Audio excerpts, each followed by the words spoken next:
And when Horus found that Isis would not aid him betray Osiris, he plotted with his conspirators to kill our Lord. He took the firebird, the rod, and slew him. This is the first truth, and is the testimony of Baphomet.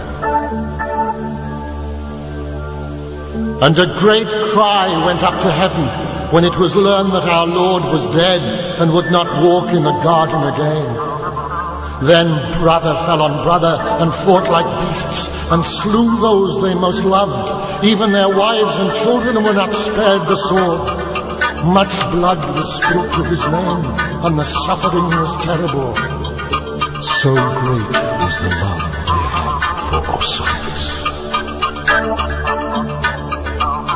This is the last part of Genesis, the history of the people of Isis, the Nephilim, and the secret remains that men have kept the identity of the goddess hidden, though her signs are everywhere if you have eyes to see them.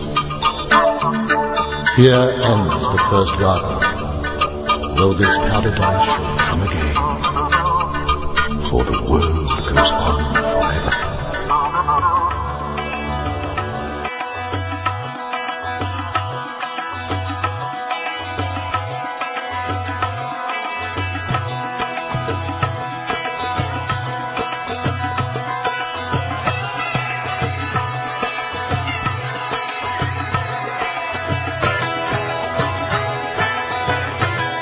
One scientist, I don't recall who it was, made an interesting comment that the universe is not stranger than you imagine.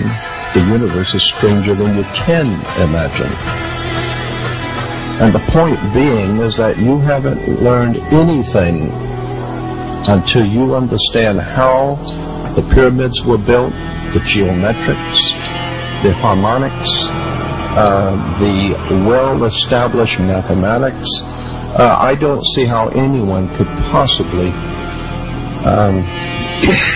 say that they are well informed about the modern day world and not realize the importance that this country has played in the development of Europe and the rest of the world.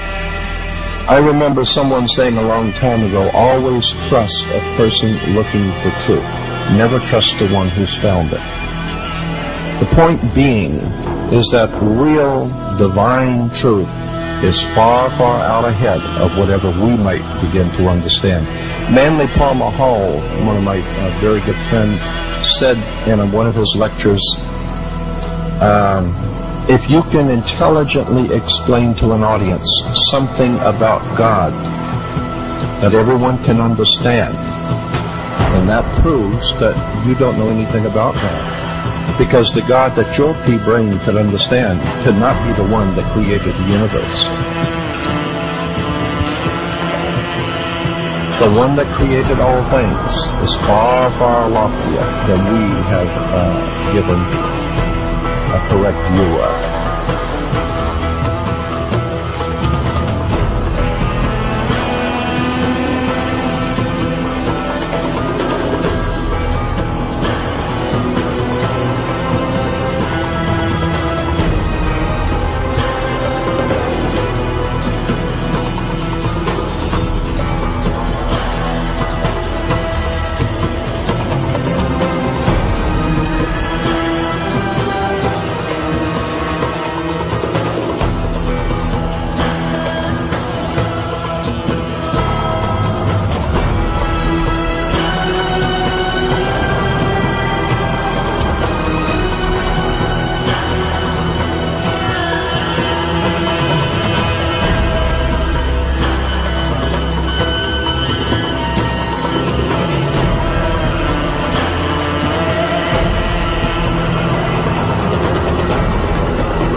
to make this a part of its school system seems to be very interesting.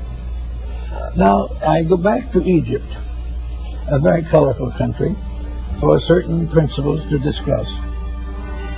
In Egypt, the Egyptian was not born a citizen. This is interesting. When you came into the world, you were an Egyptian, but you were not a citizen of Egypt. You might have been born on the steps of the pyramid, but you were still not a citizen.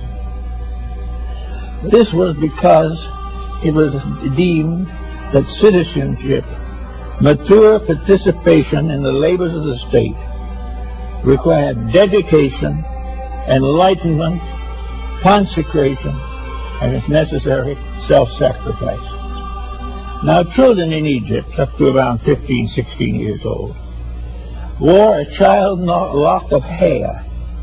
It kind of hung down over the left eye and down onto the shoulder, a thin lock of hair. And this was called the child lock. And as long as that lock of hair was there, that person was not responsible for knowledge which he did not possess.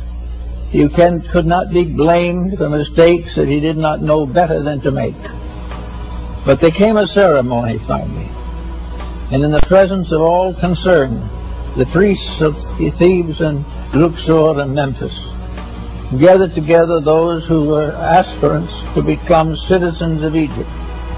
And they had a great ceremony and invoked the gods and made these young people accept the responsibility of Egyptian citizenship.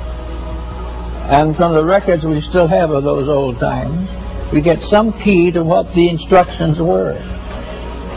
The first instruction was, you must obey the laws of the gods of Egypt. You must obey the laws of Osiris and Amenhotep. You must obey the laws of the state. Unless you are a true law abider, you cannot be a citizen. You had to be truthful, honest in your weights and measures, kind to those in need, helpful for the forlorn and the sick, forever charitable. And at this point was introduced the great negative confession of the Book of the Dead. When the Egyptian died and went into the other world, they believed in Egypt that he had to answer to the gods of the underworld for his reputation on earth. He had to be able to give a statement that he had kept the 600 rules by which the Egyptians regulated his conduct. Maybe he couldn't keep them all, but he did the best he could. But he was working always under the pressure of being a good person, a dedicated person, and an Egyptian was an individual who could stand out upon all sides and prove that in every way he was trustworthy, honorable, honest, enlightened, and kind. After he had taken all these obligations so far, the little lock of hair was cut off, and the child became a man or a woman, became an Egyptian citizen, having the privileges and rights of a citizen. But without this bond, it could not happen. So let's move this forward into another type of world and see what we have here now. Supposing we had not here a citizenship by birth, but a citizenship by dedication. Supposing instead of being born an American, we went to school, the lower grades, middle school, and finally graduated from high school. At the time of high school graduation, then citizenship would be a matter of consideration. When the American boy or girl decides to go in for a life of government or statesmancraft, they should not be out merely to get money. There should be reasonable wages, proper salaries, proper things necessary, but everything should be pointed to the fact that the citizen is a servant of the needs of the people. Now, if we began producing people who at the age of 14 or 15 decided they wanted to be Americans,